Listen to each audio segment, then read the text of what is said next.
श्री स्वामी समर्थ श्रोते हो. आपल्या हक्काच्या चॅनलमध्ये म्हणजेच कृपाछत्र स्वामी यूट्यूब चॅनलमध्ये तुम्हा सगळ्या स्वामी सेवेकरांचं खूप खूप मनापासून स्वागत आहे. आजचा अनुभव खूप छोटासा आहे, पण त्या ताईंना सांगायचा होता की ताई माझाही अनुभव आपल्या चॅनलवरती यावं. पण ताई म्हणतात मी नाव सांगणार नाही कारण हे सोशल मीडिया आहे. पण मला एक छोटासा माझा एक अनुभव आहे, तो मला सांगायचा आहे. तर आपण ताईंचा अनुभव नक्कीच ऐकूया. तत्पूर्वी आपण स्वामी समर्थ महाराजांना त्रिवार मुजरा करूया आणि त्रिवार मुजरा करून आजच्या आपल्या खूप छान आणि अगदी नाजूकशा छोट्याशा व्हिडिओला आपण आज सुरुवात करणार आहोत. तर ताई म्हणतात, मी म्हणजेच नेहमीच केंद्रामध्ये सेवेसाठी जात असते. ते मी नसते जात, स्वामी माझ्याकडून करून घेत असतात. आपण कोण करणार आहे?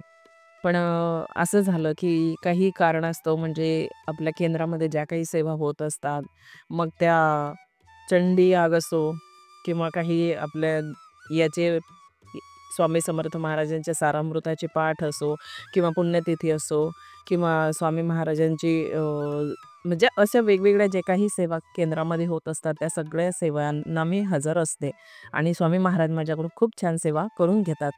तर यातच असा अनुभव आला की मी टेलरिंगचं काम करते आणि केंद्रामध्ये जे काही वस्त्र असो, कोणतेही वस्त्र असो, शिवायचं काम ते मलाच दिलं जातं. पण मी त्याबद्दल कोणताही मोबदला घेत नाही आणि ते स्वामी महाराज माझ्याकडून करून घेतात. याचाच मला खूप आनंद वाटतो की आजवर केंद्रामध्ये जेवढेही वस्त्र शिवले गेलेले आहेत आमच्या इथल्या, ते सगळे काही मी मुंबईतली राहणारी आहे.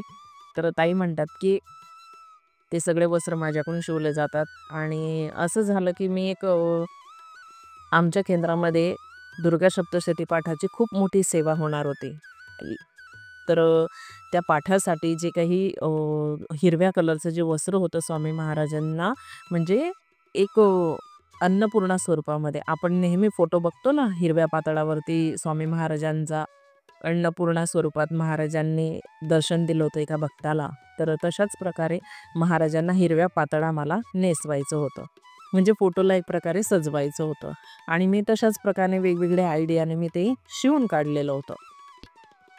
झालं असं की मी आदल्या दिवशी ते पोचतं करून दिलं केंद्रामध्ये आणि नेमकं असं झालं की त्या दिवशी जेव्हा दुसऱ्या दिवशी मी आरतीला गेले, ज्या दिवशी सेवा होती त्या दिवशी आरती सुरू झाली आणि आरती सुरू झाली, मी अचानक म्हणजे आरतीचं थोडंसंच अगोदर जाऊन पोचले. तर माझ्या एकदम समोर लक्षात आलं की गड्या हे काय घातलेलं आहे यांनी महाराजांना.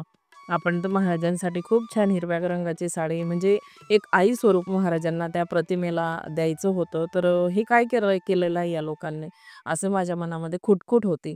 मग थोड्या वेळाने मी आरती झाल्यानंतर मी जवळ जाऊन पाहिलं तर चक्क ती जे काही घातलेलं होतं ते वस्त्र उलटे घातलेले होते सगळे. मग मी केंद्रातल्या मावशींना सांगितलं की मावशी हे बघा, हे सगळे वस्त्र उलटे घातलेले आहे. मावशी म्हणता, अगं हो की लक्षच नाही त्या वस्त्रांकडे. थांब आता थोडा वेळ थांब आणि हे सगळे वस्त्र काढून टाका आणि दुसरे वस्त्र घाला तर. मग असं नेमकं झालं की ते सगळं चढवायचं आणि त्याचं काम माझ्यावरतीच आलं आणि माझ्या मनामध्ये जी इच्छा होती की आज महाराजांनी हिरव्या पाताळामध्येच म्हणजे आई स्वरूपात असावं. तर असं झालं की ती सेवा महाराजांनी त्या दिवशी माझ्याकडून करून घेतली आणि मी महाराजांना अगदी आईचं स्वरूप देऊन खूप छान सजवलं, नटवलं. तर त्या दिवशी खरंच पूर्ण जेव्हा ती सेवा झाली त्यावेळेला माझ्या डोळ्यात पाणी आलं आणि असं वाटलं की खरंच आपली जर इच्छा असेल मनापासून, तर स्वामी हर एक प्रकारे ती पूर्ण करून घेत असतात. हाच माझा एक छोटासा अनुभव होता आणि हा सगळ्या तुमच्यासोबत मला शेअर करायचा होता. श्री स्वामी समर्थ.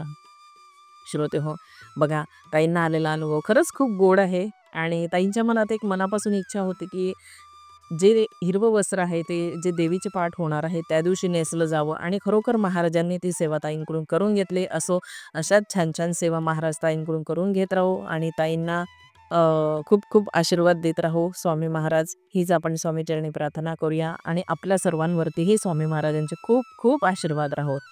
तर चला, आजची केलेली सगळी सेवा स्वामीचरणी अर्पण करूया. पुन्हा नवीन एका कथेसोबत, एका अनुभवासोबत आपण पुन्हा भेटूया. तोपर्यंत सर्वांना श्री स्वामी समर्थ.